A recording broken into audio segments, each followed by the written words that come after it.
ठाकरे और उनकी पार्टी मनसे की गुंडागर्दी का मामला बॉम्बे हाईकोर्ट पहुंच गया है। मनसे के गुंडों की गुंडागर्दी के खिलाफ बॉम्बे हाईकोर्ट में याचिका डाली गई है। कुछ दिन पहले अधिवक्ता घनश्याम उपाध्याय ने भी सुप्रीम कोर्ट में राज ठाकरे और मनसे के खिलाफ याचिका दायर की थी, लेकिन सुप्रीम कोर्ट ने याचिका पर सुनवाई करने से इनकार करते हुए घनश्याम उपाध्याय को बॉम्बे हाईकोर्ट जाने की सलाह दी। महाराष्ट्र में मराठी अस्मिता के नाम पर मनसे के गुंडे उत्तर भारतीयों पर लगातार हमले कर रहे हैं। हिंदी की जगह मराठी बोलने का दबाव बनाकर मारपीट कर रहे हैं। अब मामला कोर्ट में जाने के बाद लोगों को उम्मीद जगी है कि मनसे की गुंडागर्दी पर जल्द लगाम लगेगी। एक रिपोर्ट देखिए।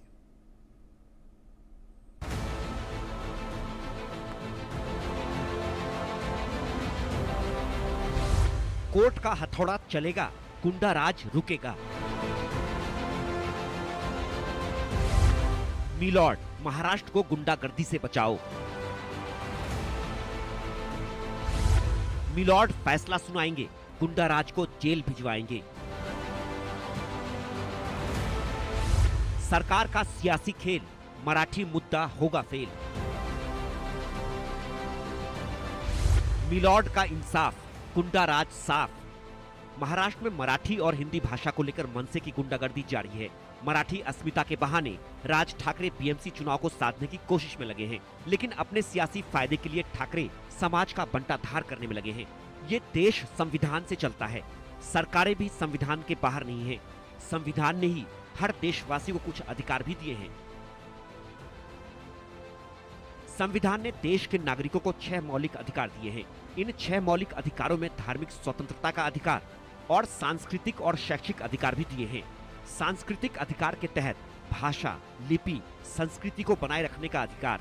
6 मौलिक अधिकारों में ही है हर नागरिक को अपनी भाषा, बोली, अपनी संस्कृति को बनाए रखने का अधिकार।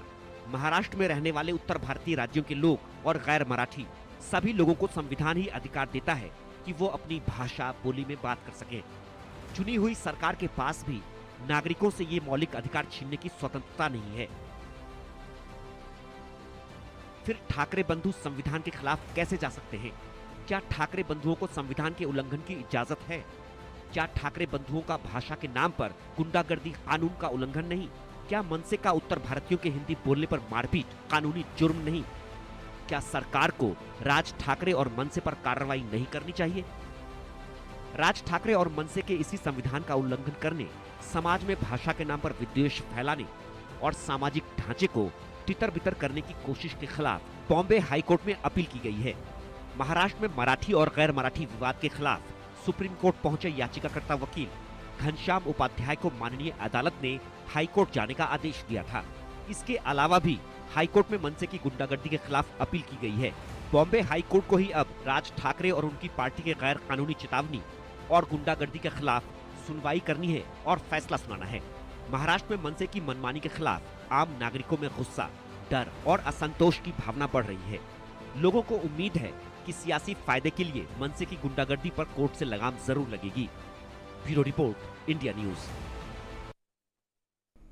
विस्तार से चर्चा करेंगे, समझने की कोशिश करेंगे। डॉक्टर सीमा मलिक, प्रवक्ता एनसीपी शरद पवार गुट हमारे साथ मौजूद हैं। Advocate Shoaib Siddiqui, Islamic scholar मेरे साथ मौजूद हैं। गार्गी नंदी रॉय, राजनीतिक विश्लेषक मेरे साथ होंगी। महेश वर्मा, बीजेपी के नेता मेरे साथ जुड़ेंगे और इसके साथ साथ नसीम खान, पूर्व मंत्री, नेता महाराष्ट्र भी कांग्रेस, हमारे साथ होंगे। उनसे भी हम समझने की कोशिश करेंगे। लेकिन सबसे पहले मैं चलूँगा, क्योंकि मेरे साथ डॉक्टर सीमा मलिक हैं, क्योंकि उन्हीं की पार्टी सबसे ज़्यादा आरोप भी लगा रही है, कई सारे सवाल भी खड़े कर रही है। वो ये कह रही है कि सरकार क्या कर रही है। डॉक्टर सीमा, आप इस पूरे मामले को कैसे देख रहे हैं, खासकर तब जब मराठी के मुद्दे पर उत्तर भारतीयों के साथ दुर्व्यवहार किया जा रहा है? देखिए, पूरे मामले के लिए तो मैं फिर भी यही बात कहूंगी कि शायद एक इनएफिशिएंसी है महाराष्ट्र सरकार की कि वो इसको कंट्रोल नहीं कर पा रहे हैं। अगर लोगों को कोर्ट जाना पड़ रहा है या कुछ ऐसी चीजें हो रही हैं, तो देखिए मैं तो यही कहूंगी सर्वप्रथम कि जो भी है, किस तरह की कोई मतलब महाराष्ट्र में जैसे अराजकता फैली हुई है। एंड केवल अगर आप लिटिगेशन करते हैं, देखिए आपको कोर्ट ने भी इनके ऊपर टिप्पणी करी है, जिन्होंने भी ये लिटिगेशन करा है, कि उन्होंने उसको publicity litigation publicity interest litigation बोला है ना, लाइक PIL का उन्होंने बोला है कि it is a publicity interest litigation, और उन्होंने मेरे ख्याल से सुप्रीम कोर्ट में पहले दायर करी थी याचिका, तो उस पे इसको कि उन्होंने डायरेक्ट किया कि हाँ पहले बॉम्बे हाई कोर्ट चाहिए। तो देखिए बेसिक बात यह है कि यदि अगर हमारी सरकार जो है सबको कंट्रोल करने में सक्षम होती तो किसी को भी कोर्ट जाने की जरूरत नहीं पड़ती। और देखिए केवल एक ऐसी घटनाएं वहां पर बहुत होती रहती हैं। हमने पिछले दिनों देखा इस तरह से स्टूडियो तोड़ा गया था एक, मेरे ख्याल से कॉमेडियन का, इस तरह की चीजें बहुत होती रहती हैं कि आप गए और वहां पे मार दिया। तो ओवरऑल मैं तो ये कहूंगी कि जो महाराष्ट्र की जो चाहे वो भाषा विवाद हो या जो भी हो, मतलब काफी खराब न्याय व्यवस्था है, कोई भी लॉ एंड ऑर्डर का सिचुएशन बहुत खराब है वहां पर। और देखिए ये जो मतलब अभी देखिए कोर्ट ने भी इस पे कमेंट किया है, और भी लोग हैं, ऐसा तो नहीं है। देखिए शिंदे ग्रुप के लोग भी जैसे थे, अभी वो भी तो गए थे मतलब प्रदर्शन में। It was not only Raj Thackeray ji की ही बात नहीं है, वो लोग भी तो गए थे इस प्रदर्शन में। सो देवर मतलब देवर सपोर्टिंग दिस थिंग। वो तो कहिए कि लोगों ने उनको भगा दिया तो आ गए। अभी हमने देखा है किस तरह से मतलब कोई भी छोटी सी बात पे एक कैंटीन में एक आदमी को कोई मार देते हैं, वो भी तो शिंदे ग्रुप का ही मतलब मेरे ख्याल से MLA थे जिन्होंने मारा था, और बोला था कि एक विवाद उन्होंने खड़ा किया था साउथ इंडिया और मेरे ख्याल से मराठी के लिए। तो ये सब चीजें भी हमें कंसिडर करनी होंगी, केवल पब्लिसिटी के लिए ही तो कोई ये चीज नहीं कर रहा है। एंड मतलब मैं तो बिल्कुल फ्रैंकली ये बोलूंगी कि जो महाराष्ट्र की जो लॉ एंड ऑर्डर सिचुएशन है उस पे मेरे ख्याल से देवेंद्र फडणवीस जी को ध्यान देना चाहिए, बजाय इसके कि आप लोगों पे कमेंट कर रहे हैं इधर उधर के। तो उससे मतलब काफी देखिए कितनी चीजें हुई है, मैं अगर आपको गिनाऊं तो पता नहीं कितनी चीजें, और अपने लोगों के ऊपर कोई भी वो नहीं लेना। तो नेचुरली लोग मतलब कोर्ट जा रहे हैं तो अब ये मैं लोगों के यही पास और रास्ता बोलूंगा। क्या है? गार्गी नंदी रॉय इस वक्त हमारे साथ मौजूद है, मैं उन्हीं के पास चलूंगा। गार्गी जी, आप क्या मानती है? सुप्रीम कोर्ट में याचिका लगाई गई, सुप्रीम कोर्ट ने कहा आप हाई कोर्ट जाइए, वहां पर आप देखिए वहां भी तमाम तरह के संकेत दिखाई दे रहे हैं, लेकिन इन सब के बीच जो मुद्दा है वो मुद्दा वहीं पर बना हुआ है और ये विवाद थम नहीं रहा है। हर कोई किसी न किसी मुद्दे पर रोज पिट रहा है। जी, थैंक यू फॉर इनवाइटिंग। जी, मैंने पहले भी कहा और मैं वापस बोलूंगी कि मैं दिल से मानती हूँ कि भाषा लोगों को जोड़ने की माध्यम है, बांटने के लिए नहीं। तो ये जो क्षेत्रीयवाद की जो राजनीति है ना, ये जो राज ठाकरे और MNS कर रहे हैं ना, मुझे तो लगता है कि नॉन इशू को इशू बना के कैसे पॉलिटिकल हेडलाइन बना सकते हैं कोई, इसका जो कला है ये कोई राज ठाकरे जी से सीखे। मतलब ये कोई इशू ही नहीं है। ऑनेस्टली महाराष्ट्र में जो मराठी भाषी है उनको पूछिए, उनके पास ये कोई मुद्दा है ही नहीं। और अगर आप मुंबई को देख लेंगे, मुंबई में मराठी पॉपुलेशन कितना है, डिफरेंट सोर्सेस मैंने देखा 35 to 42% बोल रहे हैं मुंबई में। इसका मतलब 60%, 60% नॉन मराठी है। तो अगर वो लोग चले जाएंगे मान लीजिए इस शहर से, इस शहर का, इस स्टेट का क्या होगा, इस राज्य का क्या होगा। आप मुंबई में आइए, आप देखें कि जो ऑटो चलाते हैं, ऑटो ड्राइवर्स, ज्यादा से ज्यादा 85-90% यूपी से है, कुछ बिहार से है, बहुत कम आपको मराठी मिलेंगे। किराने की दुकान देखिए, गुजराती लोग चलाते हैं, राजस्थानी लोग चलाते हैं, महाराष्ट्रियन बहुत कम है। तो अगर सब लोग चले जाए क्या महाराष्ट्र से, ये क्या राजनीति कर रहे हैं मुझे पता नहीं। क्योंकि हाँ देखिए, आप आज डिबेट कर रहे हैं, उनके लिए न्यूज बन रहा है, उनका कोई अस्तित्व ही नहीं है। अगर ये पॉलिटिक्स चलता तो उनके पास तो वो राज्य को रूल करता ना, नहीं ना, उनके पास ऐसे एक MLA नहीं है। इसका मतलब क्या है, लोग जो आम जनता है ना, उनके पास ये मुद्दा है ही नहीं। महाराष्ट्र में एक बिल्डिंग अगर आप यूनिट माने, वहां पे सारे लोग रहते हैं, कॉस्मोपॉलिटन है, मराठी है, गुजराती है, मैंगलोरियन है, पंजाबी है, सब लोग नीचे बैठ के जो बातें करते हैं, जो मराठी लोग भी है वो मराठी में बात करते नहीं, हिंदी या इंग्लिश में बात होती है। हिंदी फिल्म इंडस्ट्री जो बॉलीवुड है, बॉलीवुड कौन डोमिनेट कर रहा है? आप देखिए, पंजाबी है, यूपी से एक्टर्स है, पूरे देश से है। तो ये जो क्षेत्रीयवाद की राजनीति, जाहिर सी बात है, जाहिर सी बात है ये जो है उनका जो वजूद की लड़ाई है, ये उनका कोई अस्तित्व नहीं था। आपने ठीक कहा, ये वजूद की लड़ाई है, ये राजनीतिक वजूद की लड़ाई है, राजनीति की खोई हुई जमीन को वापस पाने की लड़ाई है। घनश्याम उपाध्याय सुप्रीम कोर्ट में याचिका लगाई, लेकिन वहां पर कहा गया कि हाई कोर्ट जाइए। घनश्याम साहब, ये जो याचिका आपने लगाई, इस याचिका को पब्लिसिटी स्टंट लिटिगेशन पिटीशन माना जा रहा है। क्या वाकई ऐसा है या उन पिटते हुए लोगों की न्याय की गुहार के लिए याचिका लगाई गई थी जो हर रोज किसी ना किसी गली चौराहे पर पिट रहे हैं और सरकार उतना गंभीर कदम नहीं उठा रही है? देखिए, ऐसा है कि मैं सुप्रीम कोर्ट में हुआ क्या वो बता रहा हूँ, पहले उसको सुनिए कैसे हुआ। बताइए। देखिए, आज जो है कि सुप्रीम कोर्ट जो हियरिंग होती है उसकी लाइव स्ट्रीमिंग होती है। अगर उसको आप देखेंगे तो मैं तो ये कहना चाहूंगा कि यह देश का दुर्भाग्य है कि B.R. गवई जैसा आदमी जो है कि देश का चीफ जस्टिस बन के बैठा हुआ है। मैं एकदम आपके नेशनल टीवी चैनल पे बात बोल रहा हूँ। मतलब आपको पिटिशन इतना इंपॉर्टेंट मैटर है, नेशनल इशू इन्वॉल्व है मैटर में, और मैं जा रहा हूँ, मुझे मतलब ओपन मतलब एक आर्गुमेंट करने नहीं दिया गया। हमको ऐसा लगा, आपको ऐसा फील होता है जैसे आप थानेदार के सामने आप खड़े हैं, कोई अपराध के थानेदार के सामने खड़ा आप हैं। अगर इस तरह का attitude chief justice of India का होगा तो देश का क्या होगा? दुर्भाग्य इस देश का कि ऐसा व्यक्ति चीफ जस्टिस ऑफ इंडिया बन के बैठा हुआ है। खैर कोई बात नहीं, उनका ऐसा था, तुरंत उनका था कि अब जैसे समस्या क्या हो गई है आजकल जजेस की जुडिशरी में, खास करके हाई कोर्ट, सुप्रीम कोर्ट के और गवई जैसे जजेस का, चीफ जस्टिस गवई जैसे जजेस का, कि वो जो बोलते हैं तुरंत आप सरेंडर कर दो, मतलब तुरंत हाथ पांव जोड़ के खड़े हो जाओ उनके सामने। आप अगर कोई फैमिली कोई अपना सबमिशन रखना चाहते हैं, एज ए लॉयर आप बोल्डली कुछ कहना चाहते हैं लॉ विद इन लॉ, उनको सुनना नहीं, उनको ऑफेंडिंग लगता है। तो क्या हुआ कि वो स्टार्ट किया कि हाउ मच कॉस्ट, कि कॉस्ट कितना हमको इम्पोज किया इस पेटिशन के लिए। अब बताइए, अगर किसी एक आदमी को, किसी को, अगर जो जितने लोगों को ये मुद्दा पता है, क्या ऐसा मुद्दा मैं सुप्रीम कोर्ट के पास लेके मैं गया था जिसमें कॉस्ट इंपोज किया जा सकता है? क्या कोई फ्रिवोलस मुद्दा था? इतना इंपॉर्टेंट मुद्दा था, मैंने तो उसका जवाब दिया।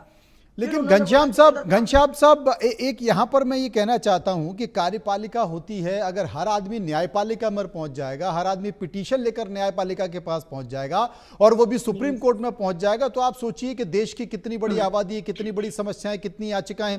अगर सुप्रीम कोर्ट ने कहा कि आप एक बार हाईकोर्ट जाइए, महाराष्ट्र में जाइए, महाराष्ट्र हाईकोर्ट जाइए, वहां अगर कुछ नहीं होता तो देखा जाएगा। देखिए, मैं कम से कम मेरे पास कम से कम 1.5 जजमेंट्स आज में हमारे फाइल में पड़ा हुआ, मैं लेकर सब सुप्रीम कोर्ट में गया हुआ था, जहां पे सुप्रीम कोर्ट में डायरेक्ट आर्टिकल 32 में पिटीशन को एंटरटेन किया है। इससे कम सीरियस मैटर में, अगर हेट स्पीच का मैटर आपको पता होगा, जो धर्म संसद हुआ था, वहां पे सुप्रीम कोर्ट आर्टिकल 32 में पिटीशन एंटरटेन किया था। मेरे पास कम से कम 1.5 डजन जजमेंट्स हमारे पास पड़े हुए हैं। जो सेलेक्टिवली है कि इंटरटेन करना नहीं करना, और मैं क्यों सुप्रीम कोर्ट गया था ये बता देना चाहता हूं। उसका कारण मेरे जस्टिफिकेशन था, मैंने पिटीशन में दिया था। देखिए, मेरा जो प्रेयर था कि राज ठाकरे के खिलाफ FIR करने तक नहीं था। मैं बहुत लार्जर इशू में रेज किया था, अगर सुप्रीम कोर्ट संज्ञान लेती तो इस देश की दिशा और दशा बदल सकती थी, राजनीतिक दिशा और दशा बदल सकती थी। आज आपने अनुभव किया होगा सब लोगों ने कि आजकल देश में लोकल लेवल पे हर स्टेट में जो है कि पॉलिटिकल पार्टियां कुकुरमुत्ते की तरह पैदा हो रही हैं, राज ठाकरे के मन से जैसी, और इनका है एन केन प्रकार लोकल लेवल पे सत्ता में रहने का इनका मकसद होता है। ये देश को मतलब बर्बाद करने के लिए कुछ भी कर सकते हैं ये। तो ऐसे में हमारा था कि जो पॉलिटिकल पार्टी, इस तरह की जो पॉलिटिकल पार्टियां हैं जो कि देश की एकता, अखंडता और देश की मतलब की संप्रभुता के लिए मतलब खतरा है, और ऐसी कोई एक्टिविटी अगर कर रही हैं तो सुप्रीम कोर्ट इसमें गाइडलाइंस लेट डाउन करे इलेक्शन कमीशन ऑफ इंडिया को। आपका कहना सही है घनश्याम साहब, लेकिन जब देश के लोगों को लगता है कि साहब बदलने के लिए कोई और उपाय नहीं है, उनका न्यायपालिका में भरोसा नहीं है, उनका कार्यपालिका में भरोसा नहीं है, उनका सदन में भरोसा नहीं है, तो वो राजनीति में आने की बात करते हैं। वो सोचते हैं कि राजनीति में आकर हम कोई क्रांति कर देंगे, देश को बदल देंगे। महेश वर्मा बीजेपी के प्रवक्ता मेरे साथ मौजूद हैं। महेश जी, बड़ी उम्मीद के साथ, देश की दशा और दिशा को बदलने की उम्मीद के साथ घनश्याम उपाध्याय जी सुप्रीम कोर्ट पहुंचे, और उन्हें उम्मीद नहीं थी कि उनके साथ ऐसा होगा और उनकी पिटीशन को जो है वापस कर दिया जाएगा और कहा जाएगा कि हाईकोर्ट जाए। अगर इस पर जजमेंट हो जाता तो शायद देश की दशा बदल जाती। बहुत द्रवित है घनश्याम जी। महेश जी, विषय भी कुछ उसी तरह का है। मेरी आवाज आ रही है? बिल्कुल आ रही है, आपकी आवाज आ रही है। देखिए, मेरा ये कहना है कि जो विषय है वो वाकई द्रवित करने वाला है। सवाल यह है कि कोर्ट में आदमी तब जाता है जब सारे रास्ते बंद हो जाते हैं, जब हमारी पॉलिटिकल सिस्टम फेल हो जाता है, जब हमारी प्रजातंत्र जो हमारा डेमोक्रेटिक सिस्टम है उसमें कोई गुंजाइश नहीं बचती है। अब आदमी करे क्या? सवाल है कि आज की डेट में जो महाराष्ट्र में हो रहा है वो संविधान का, गांधी का, नेहरू का, इन सब का अपमान है। और उस पे मौन किसने साधा हुआ है? उस मौन स्वीकृति कौन वहां दे रहा है? ये समझने की बात है। हमने तो वहां कहा नहीं। सरकार तो आपकी जो है उद्धव ठाकरे, आपकी सरकार है। उद्धव ठाकरे क्या बात है? नहीं, हमारी सरकार जो है निश्चित रूप से सरकार है, लेकिन क्या एक शब्द भी शरद पवार जी की तरफ से आया कि ठाकरे बंधु ये शरद अगर पवार इस जी तरह के कहाँ से आह्वान बीच में कर आ रहे हैं, गए उस सर? आह्वान के हम विरोध में हैं। आपकी सरकार है, आप एक्शन 1928 लीजिए। में कि जिस, पवार साहब इसमें देखिए लेंगे? मैडम, बेकार की बातें मत करिए। मैं बहुत आदर आपका करता हूं, मैं बहुत आदर महेश करता जी हूं, को आप अपनी बहुत बात एक बार पढ़ी कह लिखी और दें तो फिर विदेशी चर्चा महिला करेंगे। हैं। नहीं बोलिए, पर मतलब हाँ, आउट ऑफ मैं बहुत आदर और रिस्पेक्ट सरकार करता आपके, हूं, आप प्लीज। पवार साहब को बीच में ला रहे हो। नहीं, मैं महेश जी लाऊंगा ना, क्योंकि जिस संविधान सभा में 3 दिन तक जिस हिंदी को लेकर बहस हुई और इस देश का संविधान ने जिसको स्वीकार किया, और उसको किसने उस प्रस्ताव को दिया? सी राजगोपालचारी ने दिया, जो कि तमिलनाडु के प्रथम मुख्यमंत्री थे। उनका यह प्रस्ताव अनुमोदित किसने किया? महात्मा गांधी का समर्थन मिला। महात्मा गांधी ने क्या कहा कि हिंदी एक ऐसी भाषा है जो पूरे राष्ट्र को पिरोती है। उसका जब अपमान कोई आदमी करे, उस पे राष्ट्रवादी के नाम से एक पार्टी बनी हुई है, राष्ट्रवादी कांग्रेस पार्टी, उसके प्रमुख के नाते क्या शरद पवार जी की ड्यूटी बनती नहीं है कि अपने जो अलायंस पार्टनर है उनको इस बात के लिए रोके और टोके? क्या कांग्रेस जो है मूक बनी रहेगी? गांधी जी और नेहरू जी और संविधान हाथ में लेकर घूमते रहने वाले लोगों को कहीं दिखाई नहीं देगा कि संविधान सभा ने जिस चीज को अंगीकार किया, नेहरू जी ने जो हिंदी को लेकर आजादी के पहले दिन, अभी आजादी हम 15 अगस्त मनाएंगे, और उस 15 अगस्त को वो लाल किला के प्राचीर से उन्होंने क्या कहा जी जी कि आज जो है हिंदी में दिया गया मेरा भाषण, हमारे ये उद्गार कहीं पूरे देश को कहीं एक नया संचार और ऊर्जा भरने का काम करेगा। तो सवाल यह है कि इन सब चीजों का आज तिरस्कार हो रहा है या नहीं हो रहा है? मतलब आपका ये कहने का मतलब है कि जितने भी लोग इस वक्त विपक्ष में बैठे हैं वो चुप्पी साधे क्यों बैठे हैं? उन सबको एकत्रित होकर ये कहना चाहिए कि साहब राज ठाकरे और उद्धव ठाकरे क्या कर रहे हैं। मेरे साथ नसीम खान पूर्व मंत्री, एक बार उनके पास चलेंगे। नसीम साहब, ये मराठी के मुद्दे पर ये जो मचमच चल रही है मुंबई में, इस पर आपकी राय क्या है? आरक्षण की ऐसा हो रहा है कि मुस्लिम लोग मराठी बोलते नहीं। देखिए, भाषा सभी को, हर भाषा पे, देश में बहुत सारी भाषाएं हैं और हर भाषा पे लोगों को गर्व है। और चाहे मराठी हो, हिंदी हो, सभी भाषा हमारी बहुत ही प्रिय हैं। एक दूसरे को जोड़ने का काम भाषाओं के माध्यम से किया जाता है। भाषा के नाम पर वाद और विवाद नहीं होना चाहिए। कोई भी भाषा का जबरी उपयोग करवाने का जो चल रहा है वो गलत है। नहीं, लेकिन क्या हिंदी भाषा तीसरी भाषा होनी चाहिए, आप ये मान रहे हैं? देखिए, हिंदी देश की बहुसंख्य राज्यों में बोली जाती है। हिंदी हमारी राष्ट्रीय भाषा जरूर है। हिंदी भाषा को लेकर और महाराष्ट्र में मराठी भाषा को लेकर जो वाद विवाद पिछले दिनों महाराष्ट्र की सरकार ने पैदा किया है, वो पैदा नहीं करना चाहिए, वो होना नहीं चाहिए। हिंदी का सम्मान अपनी जगह पे है और मराठी हमारी महाराष्ट्र की राज्य भाषा है, उसका मान सम्मान बना रहना चाहिए। तो इस विवाद को पैदा करने का काम, इस विवाद को बढ़ाने का काम भारतीय जनता पार्टी की महाराष्ट्र की सरकार ने ही किया है। ये करने की जरूरत नहीं थी उनको। भाषा हर अलग अलग भाषा भाषियों के बीच में विवाद पैदा करने का जो, और देखिए विवाद कहां से कहां पहुंच गया नसीम साहब, कि एक ऐसा मुद्दा आ रहा है कि अब यूपी में मराठी भाषा सिखानी चाहिए, ये मांग भी शुरू हो गई। देखिए, ये सारी बातें, भाषाएं सभी, मैंने जैसे कहा कि ये भाषाएं सभी, ये तो राजकीय तौर पर लोग इस तरह के उपयोग करते हैं कि वहाँ क्यों ये भाषा नहीं है, दूसरे राज्यों में ये भाषा क्यों नहीं है। हर राज्य की अपनी अपनी भाषाएं होती हैं और हर भाषाओं का सम्मान करना चाहिए। हमारा देश बहुभाषी और बहुधर्मीय देश रहा है। हमारे देश की एक बड़ी संस्कृति रही है और ये सारी चीज़ें हमारे देश को विरासत में मिली हैं। तो इन सभी चीजों का मान और सम्मान अपनी जगह पे बना रहना चाहिए। नहीं तो क्या राज ठाकरे जो मारपीट कर रहे हैं, मारपीट की भाषा कर रहे हैं, लगातार ऐसा व्यवहार कर रहे हैं, ये ठीक है? नहीं, मारपीट की भाषा का समर्थन कांग्रेस पार्टी कभी नहीं करती है। जैसे मैंने पहले कहा कि हर भाषा का सम्मान होना चाहिए, उसी तरह से मराठी का सम्मान भी होना चाहिए और हिंदी हमारी देश की राष्ट्रीय भाषा है, उसका भी सम्मान बना रहना चाहिए। महेश जी मैं आपके पास आ रहा हूँ, उपाध्याय जी के पास आ रहा हूँ, लेकिन शोएब सिद्दीकी रह गए। एक बार उनकी प्रतिक्रिया भी लेते हैं। शोएब सिद्दीकी, आपकी राय। अनम्यूट कर लीजिए, आपकी आवाज नहीं आ रही सर। हाँ, आई आवाज आई जी, आपकी आवाज आ रही। हाँ बताइए।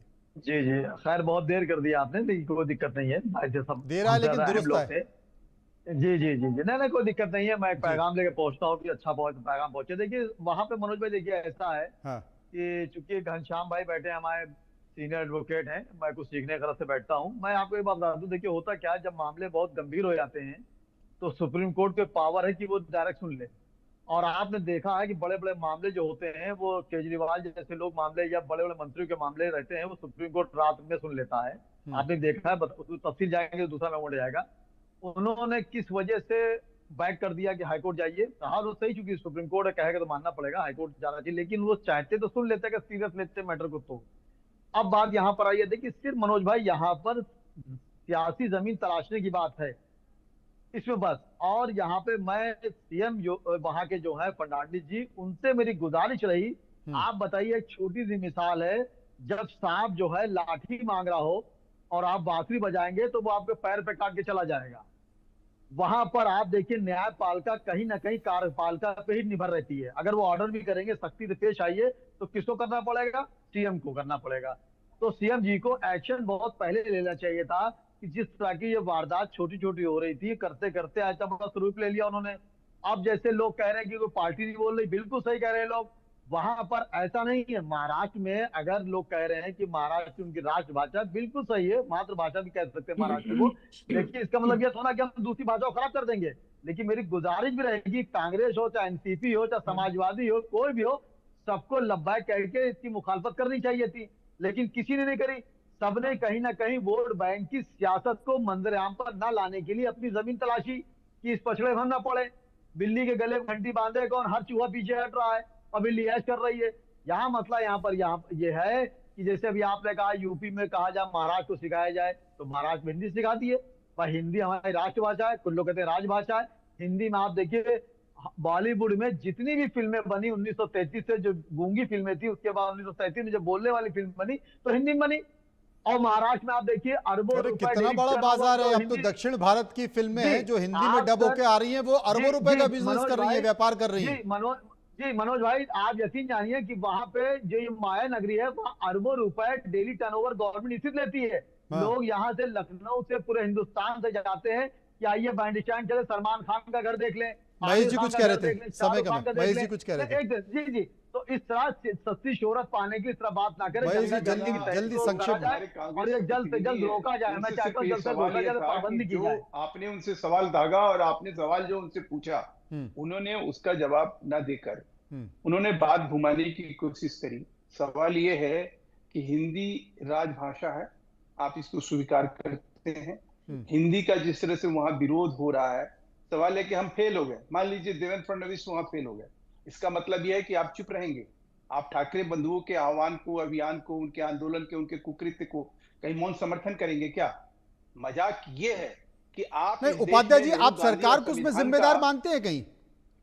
ऑफकोर्स सरकार जिम्मेदार है ही। देखिए बता दूं आपको, अगर सरकार यहाँ पे है, कोई सरकार अगर इस तरह के है, मैंने जो पहला कंप्लेन 10 जुलाई को हमने फाइल किया था, मैंने उस कंप्लेन में एड्रेसी कौन कौन है? पीएम है, होम मिनिस्टर है अमित शाह है, महाराष्ट्र के चीफ मिनिस्टर फडणवीस जी हैं, फिर डीजीपी महाराष्ट्र के, कमिश्नर, एडिशनल कमिश्नर, सबको हमने कंप्लेन दिया। इतने भारी भरकम नाम डाल दिया आपने। सुनिए, पिटीशन फाइल करने के बाद मैंने उसके बाद में रिमाइंडर लेटर लिखा मैंने। रिमाइंडर लेटर मेरा 26 तारीख को जुलाई को है, और उसमें मैंने सुप्रीम कोर्ट के हमने गाइडलाइंस लिखा हुआ है, जिसमें सुप्रीम कोर्ट ने डायरेक्शन दिया हुआ है, क्लियर कट गाइडलाइंस है कि ऐसे मैटर में सुओ मोटो एफआईआर होना चाहिए, कंप्लेन की भी जरूरत नहीं है। अगर पुलिस ऑफिसर एफआईआर अगर नहीं करता है तो उसके खिलाफ कंटेम्प्ट होगा सुप्रीम कोर्ट का, उसके खिलाफ डिपार्टमेंटल इंक्वायरी होगा। लेकिन ये सोचिए कि लेटर लिखने के बाद आज समझिए मेरा कंप्लेन 10 जुलाई को सीमा जी बहुत भारी भरकम नाम डाल दिए, शायद यही कारण होगा। नहीं देखिए, अब सुनिए, देखिए, बता दूं, सबका फेलियर है, बता दूं आपको। मैंने फडणवीस जी को कई बार स्टेटमेंट देखते हुए मैंने देखा उनको बोलते हुए कि नहीं, गुंडागर्दी नहीं चलेगी, लेकिन मराठी का अपमान बर्दाश्त नहीं होगा। अरे भाई, मराठी का अपमान कौन कर रहा है? डिप्लोमेटिक क्यों आप बोल रहे हैं? गुंडागर्दी नहीं चलेगी, एक्शन आप लो ना।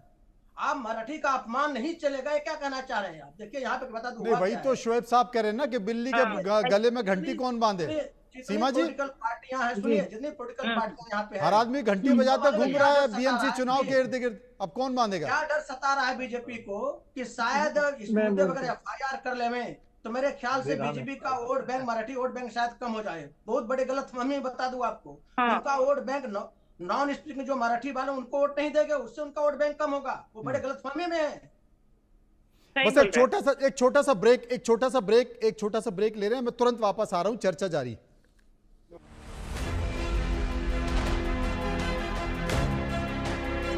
भाई बहन के पवित्र रिश्ते को समर्पित पर्व रक्षाबंधन के अवसर पर पुष्पेंद्र प्रताप सिंह के नेतृत्व में एक भव्य रक्षाबंधन महोत्सव का आयोजन किया गया, जो पुष्प फाउंडेशन के राष्ट्रीय अध्यक्ष एवं समाज सेवी भी हैं।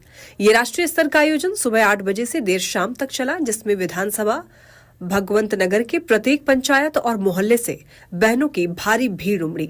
20,000 से अधिक बहनों ने पुष्पेंद्र प्रताप सिंह को राखी बांधकर उनके दीर्घायु और सफल जीवन की कामना की। ये आयोजन बाबू जयशंकर गया प्रसाद महाविद्यालय सुमेरपुर में हुआ। पुष्पेंद्र प्रताप सिंह, जिनकी कोई सगी बहन नहीं है, उन्होंने पूरे क्षेत्र की महिलाओं को अपनी बहन मानते हुए इस आयोजन का नेतृत्व किया। गांव से आई कई बहनों ने भावुक होकर कहा कि पुष्पेंद्र हमारे घर का बेटा है। इस अवसर पर प्रशासन और समाज के कई प्रमुख लोग मौजूद रहे, जिनमें प्रसिद्ध आल्हा गायिका काजल सिंह, ब्लॉक प्रमुख प्रतिनिधि पवन पासवान व योगेश वाजपेयी, क्षेत्राधिकारी बीघापुर मधुपनाथ मिश्रा, बिहार थानाध्यक्ष अतुल सिंह सहित अनेक जनप्रतिनिधि, सामाजिक कार्यकर्ता और हजारों महिलाएं शामिल रही। इस बैसवारा की धरती में मेरा जन्म हुआ, ये मेरी मातृभूमि है और मुझे गर्व है कि इतनी बहनों का जो स्नेह मुझे प्राप्त हुआ है, ये कहीं न कहीं स्नेह और आशीर्वाद समाज सेवा, देश सेवा और राष्ट्र सेवा के लिए समर्पित रहेगा। भगवान ने मुझे कोई बहन नहीं दी थी, लेकिन आज मुझे गर्व है कि मेरे पास लाखों बहनें हैं। भाई, मैं देश के लिए समर्पित व्यक्ति हूँ। मेरे दादाजी जो स्वतंत्रता संग्राम सेनानी थे, उन्होंने पूरा जीवन देश के लिए लगाया। मैं उन्हीं का एक अंश हूँ। मेरा भी कहीं न कहीं कार्य समाज के कल्याण के लिए है। बहुत बहुत धन्यवाद। आपका बड़ी खबर के सह प्रायोजक हैं असली मसाले सच सच MDH।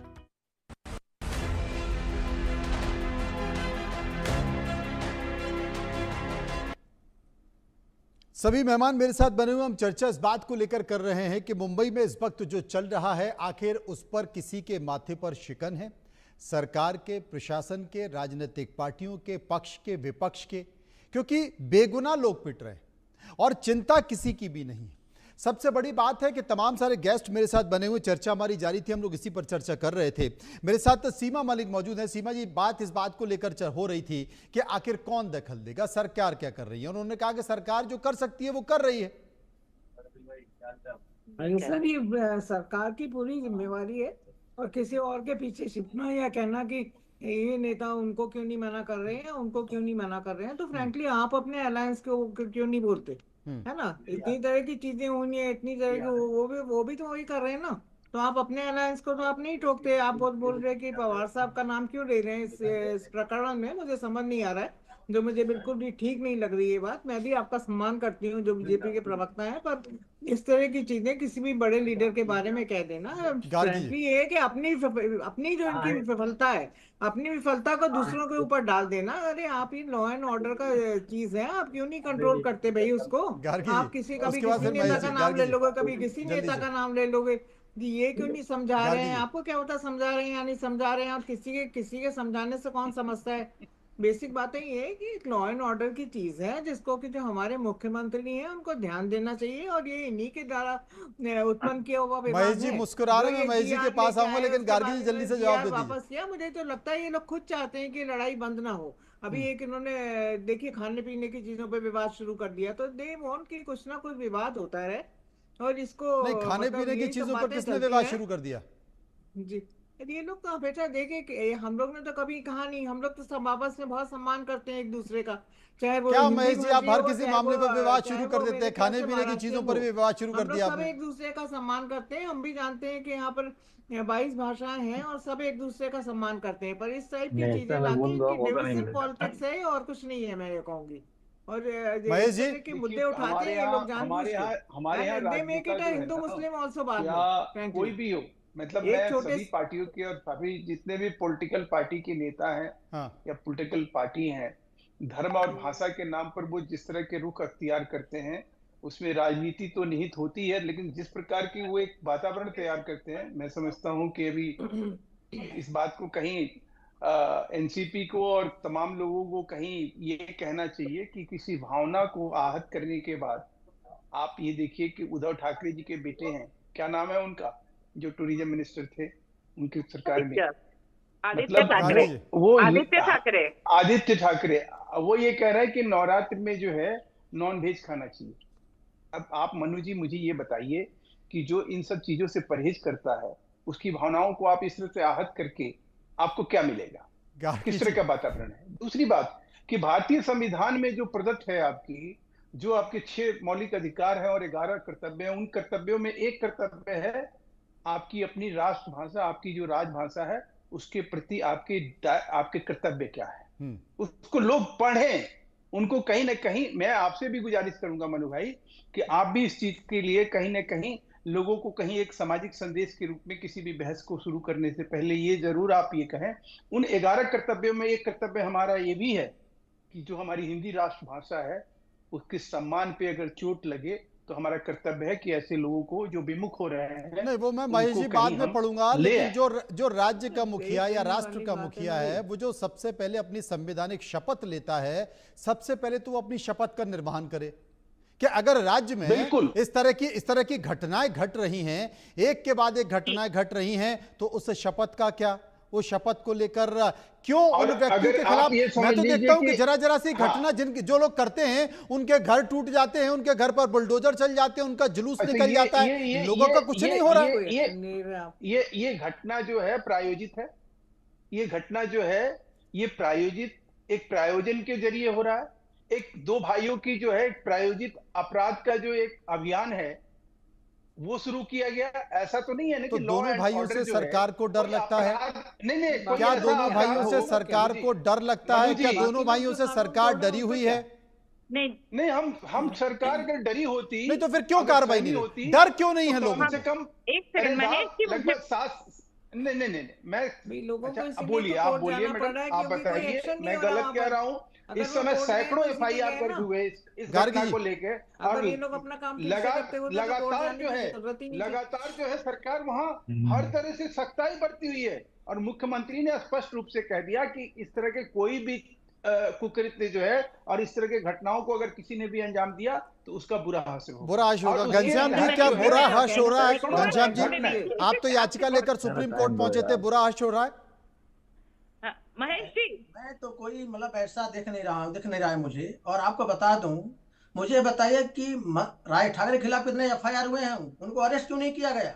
इतना खतरनाक राज ठाकरे थोड़ी है उसमें, राज ठाकरे के जो लोग हैं, जो घटना आप वकील है, भाई देखिए, आपको मालूम होना है ना कि आपराधिक कृत्य के लिए जो व्यक्ति जिम्मेवार होगा उसके खिलाफ FIR धरता कौन है? देखिए उसका लीडर कौन है, करता धरता कौन है, मेन आरोपी कौन है? वीडियो देखिए। चलिए मैं कह रहा हूँ कि आप इस बात के लिए कह सकते हैं, लेकिन सवाल यह है कि राज ठाकरे हो या उद्धव ठाकरे हो, देखिए इन लोगों को समर्थन कहाँ से मिल रहा है, वो ऑक्सीजन कहाँ से मिल रहा है? अरे भाई सरकार अपना काम करे महेश जी, ने आपकी सरकार अपना काम करे। मैं सरकार की बात कर रहा हूँ यार, मैं ये कह रहा हूँ जो प्रायोजित हो, जो जानबूझ के अपराध फैलाया जा रहा हो, जो जानबूझ के किया जा रहा हो, पॉलिटिकल पार्टियों का यही होना चाहिए। जो जानबूझ के फैला रहा है अपराध, देखिए बता दूं आपको, सबसे बड़ा फेलियर में आपकी सरकार का है। उसके बाद जितनी पार्टियां यहाँ पर हैं, सुनिए पॉलिटिकल पार्टियां, मैं कह रहा हूँ कि सरकार क्या करे, सरकार क्या गोली मार दे उनको? नहीं, गोली मारने के लिए किसने आपको बोला? आपने FIR नहीं किया? तो फिर बताइए, हमारा जो कानूनी कार्रवाई हम समझाएं उनको, मतलब घटना बता दीजिए, क्या कार्रवाई घटना कोई बता दीजिए। छोड़ो ना, मैं कह रहा हूँ आप सुप्रीम कोर्ट गए ना, आप सुप्रीम कोर्ट गए तो आपने कहा होगा ना कि सरकार कहीं फेलियर हुई, आपने कहीं लिखा उसमें? नहीं देखिए, हम तो लिखा है, कहीं है, हमें बात कहाँ है? आप दिखा दो, दर्शकों को कहीं दिखा दो। मैं आपको चुनौती देता हूँ कि आपने कहीं अगर लिखा हो कि सरकार फेल हुई है। क्या बात आप कर रहे हो? पूरा पिटीशन हमारा पढ़ लीजिए, मैंने क्या लिखा है, पूरा पिटीशन पढ़िए आप, मैंने क्या लिखा है सब उसमें लिखा है। बिल्कुल, मैं कह रहा हूँ कि वहाँ सरकार को आपने वादी जरूर बनाया है कि सरकार जो है भाषा के मामले में वहाँ जो सरकार, सुनिए, लॉ इन्फोर्समेंट एजेंसी जो होती है, लॉ इन्फोर्समेंट एजेंसी जो होती हैं वो भी सरकार के हिस्से होती हैं, उनका फेलियर है। और सरकार देखिए, हमने कंप्लेन किया था नसीम खान से, हमने एक सवाल और पूछा कि ये जो भी हो रहा है वो राज ठाकरे और उद्धव ठाकरे के एक होने से क्या वाकई मराठी व्यक्ति का फायदा होगा, जो माहौल बनाने की कोशिश की जा रही है? नसीम साहब नहीं, मुझे नहीं, देखिए, ये उनका एक पारिवारिक मसला है, पारिवारिक मामला है। उद्धव ठाकरे जी और राज ठाकरे जी दोनों एक परिवार के सदस्य हैं। कई सालों के बाद वो एक साथ आ रहे हैं, नज़दीक आ रहे हैं, तो उसमें किसी को कोई एतराज़ नहीं होना चाहिए और कांग्रेस पार्टी को भी उस पर कोई एतराज़ नहीं है। ये उनका आंतरिक मामला है। रहा सवाल राजनीतिक परिक्षेप पे, उद्धव ठाकरे जी की शिवसेना इंडिया गठबंधन में है, महाराष्ट्र में महाविकास आघाड़ी में शामिल है। अब राज ठाकरे जी का और उनका गठबंधन क्या होता है आने वाले दिनों में जब हो जाएगा, तब उसके ऊपर कांग्रेस पार्टी विचार करेगी और निर्णय लेगी। अच्छा, हिंदी और मराठी चल रहा था, लेकिन अब तो मुस्लिम लोग भी मराठी बोलते नहीं हैं। बीजेपी के एक नेता ने ये भी लाइन खींच दी। कुछ स्ट्रांगली बोल नहीं रहे हैं। चाहिए ऐसे मनसे की मांग। सवाल हिंदू मुस्लिम का नहीं है, सवाल भाषा का है जी। सभी लोग महाराष्ट्र में रहते हैं, सब लोग मराठी बोलते हैं। हाँ। बहुत सारे लोग मराठी बोलते हैं और मैं तो कहूँगा कि जिनको मराठी आती नहीं है और महाराष्ट्र में रहते हैं उनको मराठी सीखना चाहिए, क्योंकि महाराष्ट्र की जो ज़बान है, महाराष्ट्र की जो भाषा है, उस भाषा का ज्ञान सबने लेना चाहिए और सीखना चाहिए और उस पर ताकि एक संपर्क, ये संपर्क की भाषा है, लोगों से संपर्क अच्छी तरह से आप कर सकते हैं अगर उस जबान में बात करते हैं। संवाद की भाषा, संपर्क की भाषा। गार्गी जी कुछ कह रही हैं आप? जी हाँ, मैं ये कह रही हूँ उनको कि हम हर भाषा के सम्मान करते हैं और प्लीज ये समझिए, किसी भी भाषा के साथ किसी भी भाषा की कोई लड़ाई नहीं है, आम लोगों के बीच कोई लड़ाई नहीं है। ये पॉलिटिकल पार्टी इशू बना रहे हैं उनके पॉलिटिक्स के लिए, उनके एग्जिस्टेंस के लिए, ये तो जाहिर सी बात है। लेकिन दोनों से सवाल है, एक तो जो कांग्रेस से आए हैं, आप बताइए, आप लोग जो एसआईआर जो इशू नहीं है उनको लेके इतना बड़ा इशू बना रहे, आपने कभी बोला स्ट्रांगली ये गुंडागर्दी के खिलाफ? और ये भी सही है कि ये केस कोर्ट यही तो विपक्ष वाले बोल रहे हैं कि हम सरकार में होते तो आप हमसे सवाल पूछ लेते, हम विपक्ष में बैठे तो आप हम ही से सवाल पूछ रहे शोएब साहब। हाँ, नहीं, यहाँ पे स्ट्रॉन्ग एक्शन नहीं लिया गया गुंडों के भी, ये भी सही है, इसीलिए आज कोर्ट पे गया। कोर्ट तक जाने की कोई जरूरत नहीं थी।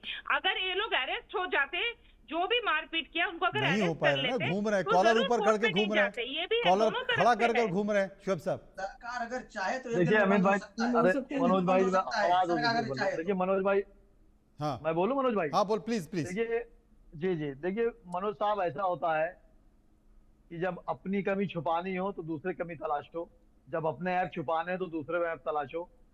जो मौजूदा हुकूमत है उसको जवाब देना पड़ेगा, बिल्कुल उन्हीं की खतावारी है, उन्हीं को देना पड़ेगा, कोई दो राय नहीं है। दूसरी पार्टियां क्यों नहीं बोल रही हैं ये आप भी जान रहे हैं। और लाइन ऑर्डर सर, मनोज भाई आप भी जानते हैं, लाइन ऑर्डर अगर सब चलती है बड़े बड़े भूत भाग जाते हैं, आप जानते हैं, कब्र से मुर्दे खोल दिए जाते हैं, ये तो एक बहाना है। देखिए आप देखिएगा बैकग्राउंड से मनोज भाई जाइएगा तो राज ठाकरे, उद्धव ठाकरे तो कुछ नहीं है, इनके जो वालिद साहब थे बाल ठाकरे साहब, उनसे आप समझिए पाकिस्तान घबराता था, लेकिन उन्होंने मंजर आम पर आकर हमेशा हिंदी बोला। जब अपनी कोई गैदरिंग करी वहां महाराष्ट्री बोला, लेकिन उन्होंने हमेशा हिंदी बोला, कभी हिंदी के खिलाफ उन्होंने कोई ऐसी बात नहीं करी। यहाँ पे जो इलेक्शन करीब है, और आप जानते भी मनोज भाई है, ये एशिया सबसे बड़ा मामला यहाँ पर आता है, करीब 50-60 हजार करोड़ का मामला आता है, और जमीन तलाशी हर इलेक्शन में पैसे जरूरत पड़ती है, आप भी जानते हैं। इसलिए चाह रहे हैं कि अगर इसमें हम कुछ मामला बनते हैं और 100, 150, 200 सीट ले आते हैं तो उस पर एमबीसी चुनाव में मैं हावी हो जाऊंगा, फिर मेरी पार्टी आगे बढ़ेगी। लेकिन जिन पार्टियों के साथ ही जुड़े हैं उनकी भी जिम्मेदारी है। मंदिर यहाँ पर अगर कोई कह रहा है मैं विपक्ष में नहीं जवाब दे सकता हूँ, ऐसा नहीं है। कोई बात जब आती है कम से कम आपको स्टेटमेंट देना पड़ेगा। महेश जी, मुझे लगता है कि बीएमसी चुनाव तक है ये, बीएमसी चुनाव के बाद एक भी आदमी पिटता हुआ दिखाई नहीं देगा। उत्तर भारतीय मराठी सब एकदम मराठी मानुष एक ही थाली में आपको बड़ा पाव खाते नजर आएंगे। जी जी बिल्कुल, मैं आपकी इस बात से बिल्कुल मतलब 100% सहमत हूँ कि राजनीतिक कारणों से इस तरह का ये विवाद जन्म लिया है। लेकिन जो अनफॉर्चुनेट पार्ट है मनु साहब, वो ये है कि जिस पीएमसी में आप ये देखिए 251 हिंदी स्कूल चल रहे हैं, 178 उर्दू स्कूल चल रहे हैं, तमिल स्कूल चलते हैं। मजाक क्या है? पूर्व मुख्यमंत्री उद्धव ठाकरे का ये फरमान है, ये आदेश है, और उस समय एनसीपी और कांग्रेस दोनों के कैबिनेट के ये फैसले हैं कि तीसरे भाषा के रूप में जो है हिंदी स्वीकार किया जाएगा। आज वहां पे आप ये कह रहे हैं कि सरकार फेल होगी। सवाल ये है कि आपने अगर तय कर लिया है कि हमें हिंसा पे उतरना है, हमें मारपीट करना है, तो हम उनको जो है, अगर ये राजनीति करने के लिए, आप बिल्कुल सही कह रहे हैं, अगर हम उनके ऊपर लाठी भांजे तो वो ये कहेंगे कि देखिए किस तरह से ये सरकार जो है निरंकुश हो रही है, कानून को हाथ में ले रही है। मुझे लगता है यही डर है। देखिए, ये इस बात को तो आप महेश जी मान लीजिए कि आपकी दुखती हुई रग पर उन्होंने हाथ रख दिया है, मराठी का मुद्दा उन्होंने छेड़ दिया है। आप सख्त कार्रवाई करेंगे, इस मुद्दे पर आप लोगों को अंदर करेंगे, मारेंगे, पीटेंगे, तो फिर यही आपके लिए बड़ा मुद्दा। सरकार भी बचना चाहती है, सरकार कहती है 2-3 महीने की बात है यार, जितना समय पास किया जा सकता है पास कर लो, बीएमसी के बाद तो वैसे भी खत्म हो जाएगा। बहुत बहुत शुक्रिया करूंगा सभी मेहमानों का, क्योंकि समय का अभाव है। इस मुद्दे पर हम चर्चा कर रहे थे। हम लाइव चलते हैं सीधे महाराष्ट्र में और वहीं की जनता से पूछ लेते हैं कि आखिर वो क्या कह रही है। महाराष्ट्र में भाषा पर संग्राम जारी है। सिवड़ी में मुंबई से सुधाकर कश्यप मेरे संवाददाता सीधे वहीं पर मौजूद हैं, जो लोगों से बताएंगे पूछ के कि आखिर क्या हाल है। सुधाकर, क्या कहते हैं लोग? हम उनसे जानते हैं कि क्या उनका कहना है। मेरे साथ ये सब लोग हैं और मनोज जी है। हम मनोज जी से जानते हैं कि उनको क्या लगता है। मनोज जी, ये जो मराठी का मुद्दा है और जो स्थानिक लोगों को जो 80% नौकरी में आरक्षण देने की बात हो रही है, उसमें आपका क्या कहना है? जी, स्थानिक लोगों को 80% का आरक्षण मिलना चाहिए, ये तो बिल्कुल सही बात है। लेकिन स्थानिक लोगों का ये मापदंड क्या है? आप किसे स्थानिक से पकड़ेंगे? क्योंकि देखिए, ये देश तो पूरा जो संविधान से चलता है। अगर मैं उत्तर भारत से, हमारे पिताजी आए थे 1941 में, अगर उसके बाद मैं यहीं पैदा हुआ हूँ, मैं यहीं से मेरी शिक्षा हुई है, यहीं मैं पला बढ़ा हूँ, सब कुछ मेरा यही हुआ है, आज मेरे पास डोमिसाइल भी है, तो मेरे जैसे जो लोग हैं उनको भी उस 80% कैटेगरी में लेना चाहिए। क्योंकि अगर 80% स्थानिकों को मिल रहा है तो ये तो अच्छी बात है, और हर जगह पे ऐसा रूल होना चाहिए, स्थानिक लोगों को पहला प्राधान्य देना चाहिए। लेकिन उस स्थानिक का मापदंड क्या है, इसके ऊपर स्पष्टता होनी चाहिए। दीपिका जी, आपको क्या लगता है स्थानिक का क्या मापदंड होना चाहिए? देखिए, स्थानिक का मापदंड ये होना चाहिए कि यदि अपने को 80% दे रहे हैं स्थानिक को, तो स्थानिक हम लोग भी हैं। हमारी भी पीढ़ियाँ 2-2, 3-3 पीढ़ियाँ निकल चुकी हैं। लेकिन मैं एक चीज़ क्लियर बोलना चाहता हूँ कि दान का पान कुछ नहीं होने वाला। आरक्षण लेके कोई डॉक्टर बना, वो असली डॉक्टर नहीं बना। आरक्षण लेके आईएएस बना, वो असली आईएएस नहीं बना है। आज तक आप देख रहे हैं इतने क्राइम क्यों होता है? क्योंकि आरक्षण से लोग बने हुए हैं। बिना आरक्षण का रखो, देखो जो पढ़ेगा वो आगे जाएगा, मैं पढ़ूंगा, मैं जाऊंगा, आप पढ़ोगे, तो इसमें ये नहीं होना चाहिए। मतलब मुझे तो आरक्षण का जरूरत नहीं है, आरक्षण की मांग ही नहीं है। ये आरक्षण का मांग केवल चुनावी मुद्दा बना के कि अब चलो मारामारी हो गया, अभी चलो आरक्षण से लोगों को खुश करे, और कुछ नहीं। मुझे तो और कुछ नहीं दिख रहा है। एडवोकेट साहब, आपको क्या लगता है? नहीं, देखो, मेरा तो ये मानना है कि ये जो 80% का जो मुद्दा है, ठीक है, इसमें कोई एतराज़ नहीं है, किसी को होना भी नहीं चाहिए। लेकिन जो यहाँ पे अदर स्टेट से आए हैं, उत्तर भारतीय आए हैं या गुजरात से आए हैं या साउथ से आए हैं, बिहार से आए हैं, तो उनके लिए क्या क्राइटेरिया है? जो यहाँ पे जिनकी 2-2, 3-3 पीढ़ियाँ रह चुकी है, उनके बारे में ये 80% का जो है आरक्षण क्या कहता है? और मेरे हिसाब से तो आरक्षण आना ही नहीं चाहिए। जो इकोनॉमिकली जो वीक है उनके ऊपर वो आरक्षण लागू करो, वो बहुत बढ़िया है, उसके ऊपर ये करिए। अदरवाइज मैं इसके खिलाफ हूँ, आरक्षण के टोटली मैं खिलाफ हूँ, इसके विरोध में हूँ। मैं चाहता हूँ मेरा ऐसा नहीं, उसमें कोई एतराज नहीं होना चाहिए। लेकिन जो अदर स्टेट से जो लोग आए हुए हैं उनके बारे में उसमें क्या क्राइटेरिया रखा गया है? उस 80% में क्या जो मुंबई में जिनका बर्थ हुआ है, जिनकी 2-2, 3-3 पीढ़ियाँ हुई, जिनके बच्चे, आज हमारे बच्चे, हमारे फादर, हमारे ग्रैंड फादर यहाँ पे हम रह रहे, तो हमारे लिए उसमें क्या प्रावधान रखा गया है, उस बारे में सोचना चाहिए। तो इस तरह से उनकी मांग है कि हम भी पिछले 50-60 साल से मुंबई में रहते, महाराष्ट्र में रहते, तो हमें भी उस आरक्षण का लाभ मिलना चाहिए। जो 80% आरक्षण जो मराठी लोगों को देने की जो मांग हो रही है, उसमें हमें भी आरक्षण मिलना चाहिए, ऐसी मांग ये उत्तर भारतीय लोगों की है। मनोज सर, जाकर, क्योंकि इस पूरे मामले पर सुप्रीम कोर्ट में भी एक पिटीशन लगाई गई थी, वहां से निराशा हाथ लगी। लोगों का ये कहना है, ज़्यादातर जो विपक्षी पार्टी हैं, विपक्षी पार्टियों के नेता हैं, उनका ये कहना है कि हम तो विपक्ष में हैं और लॉ एंड ऑर्डर बनाना, सरकार को बेहतर तरीके से चलाना, मुंबई को शांत बनाए रखना, ये तो सरकार का काम है। सरकार इस मामले में उन लोगों के खिलाफ सख्त कार्रवाई क्यों नहीं कर रही है?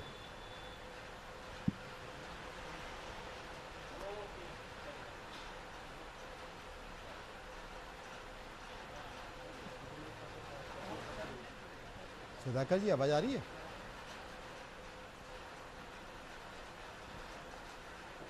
हेलो सुधाकर जी, मेरी आवाज आ रही है? मुखातिब हैं आप? हाँ, आ रही आवाज आ रही, अभी आ रही। मैं ये कह रहा हूं, तमाम विपक्षी पार्टियां सरकार से कह रही हैं कि कानून व्यवस्था बनाए रखना सरकार का काम है, लॉ एंड ऑर्डर बनाए रखना सरकार का काम है।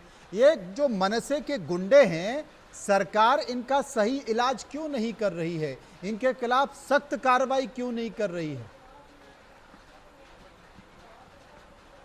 मैं जानता हूँ इनसे, हमारे साथ जो लोग हैं उनसे जानता हूँ। हाँ, जान लो जरा। जयप्रकाश जी, आप ये बताइए कि सरकार इनके ऊपर ये जो मारपीट का इंसिडेंट होते रहता है, तो इन पर सरकार क्यों कार्रवाई क्यों नहीं करती रहती?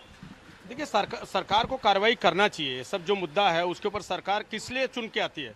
सरकार बनी किस लिए? इसके लिए बनी ना कि मतलब कोई ना कोई कार्रवाई होनी चाहिए। कार्रवाई नहीं करे, बहुत दुखद घटना है कि जो सरकार उसके ऊपर कोई कार्रवाई नहीं कर रही है। और सरकार को ऐसा नहीं करना चाहिए। वो चुन के आई है तो दोनों लोगों ने, सब लोगों ने वोट दिया है। महाराष्ट्र ने भी दिया है, साउथ इंडियन ने दिया, उत्तर भारतीय मुस्लिम सब लोगों ने दिया। तो जो जिसकी मांग है, जो जिसके ऊपर हो रहा है, उसके क्राइटेरिया के हिसाब से उसके ऊपर कार्रवाई होना चाहिए। और ये सब मुद्दा गलत लेके भटका मतलब मैटर इधर भागो उधर भागो, सरकार को कार्रवाई करना चाहिए। हम लोग को खुद को समझ नहीं आ रहा है कि सरकार क्यों नहीं कार्रवाई कर रही है। सरकार को तो कार्रवाई करना चाहिए। जो गलत कर रहा है, मैं करूं, मुझे उसका मतलब पनिशमेंट मिलना चाहिए। दूसरा कर रहा है उसको मिलना चाहिए। मैं तो क्लियर बोल रहा हूँ, उसको पनिशमेंट मिलना चाहिए। गलत हो रहा है जो सरकार कार्रवाई नहीं कर रही है। आगे आपको क्या लगता है, सरकार क्यों कार्रवाई नहीं कर रही? सरकार क्यों नहीं कार्रवाई कर रही है? इसके पीछे उनका भी कोई राजनीतिक लाभ होगा। उनको भी राजनीति खेलना है मेरे ख्याल से।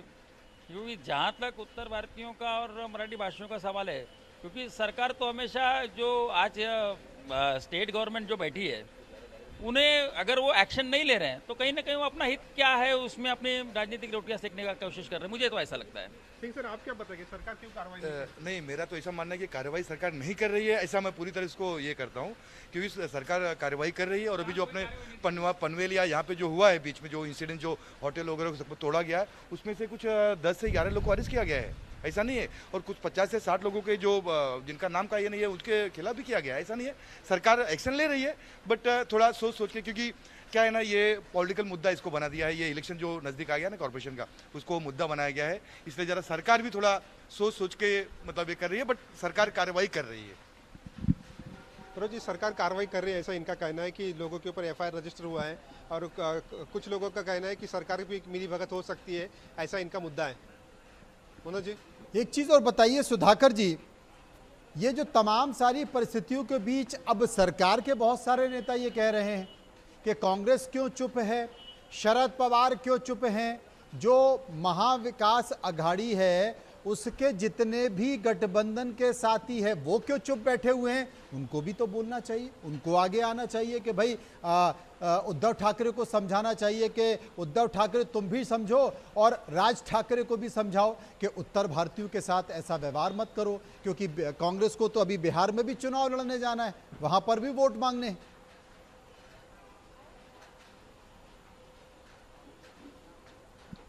हम हमारे साथ में लोग हैं, उनसे जानते हैं कि किस तरह से उनका ये जो मुद्दा है, इसमें जो दूसरी विरोधी पार्टी है वो कुछ नहीं बोलती है। वो क्यों, ऐसा क्यों? देखिए, दूसरी विरोधी पार्टियां भी मेरे ख्याल से अपना देखिए, ये राजनीति बड़ी गंदी चीज़ है। सब लोग इस चीज़ को अपने अपने तरीके से भुनाना चाहते हैं। कोई इसके पक्ष में है, कोई इसके विरोध में है। तो सारी राजनीतिक पार्टियां जो हैं वो कहीं ना कहीं अपने अपने पॉलिटिकल माइलेज लेना चाहती हैं और वो ले भी रही हैं।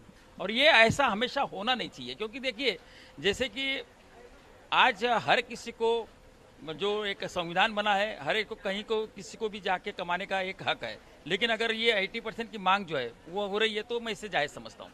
दिव्यांकर जी, आप क्या बोलेंगे? शरद पवार कुछ नहीं बोल रहे, तो देखिए, कांग्रेस वाले कुछ नहीं बोल रहे हैं। देखिए, कांग्रेस ने जो राजनीति पैदा की उस राजनीति को सब लोग धीरे धीरे फॉलो कर रहे हैं, चाहे वो जो पार्टी हो। मैं किसी पार्टी का और नाम नहीं ले रहा हूं, लेकिन सब पार्टी उसको फॉलो कर रही है।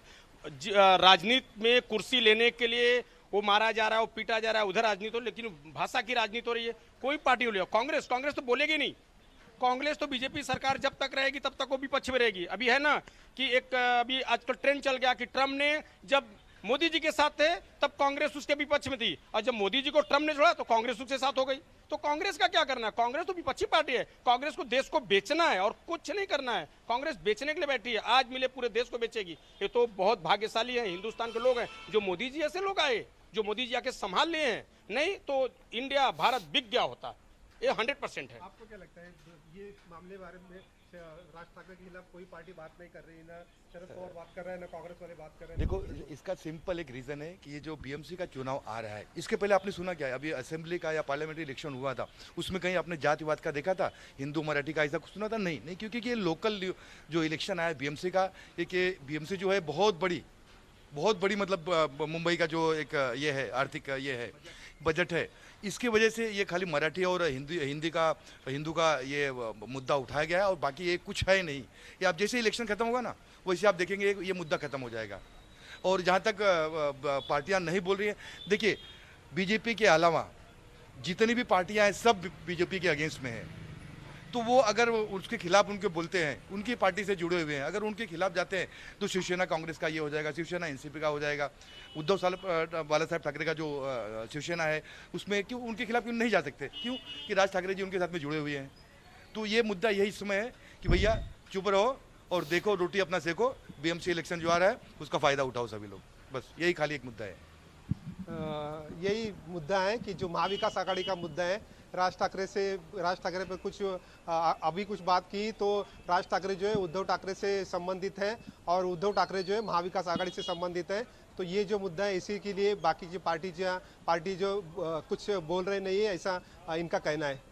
कुछ बोल रहे नहीं है ऐसा इनका कहना है। लेकिन सुधाकर एक बात बताएं कि अब तक ऐसी कितनी एफआईआर दर्ज की गई हैं इन मामलों को लेकर, और जिन के खिलाफ एफआईआर दर्ज की गई हैं वो सलाखों के पीछे हैं या बाहर हैं, मारपीट कर रहे हैं?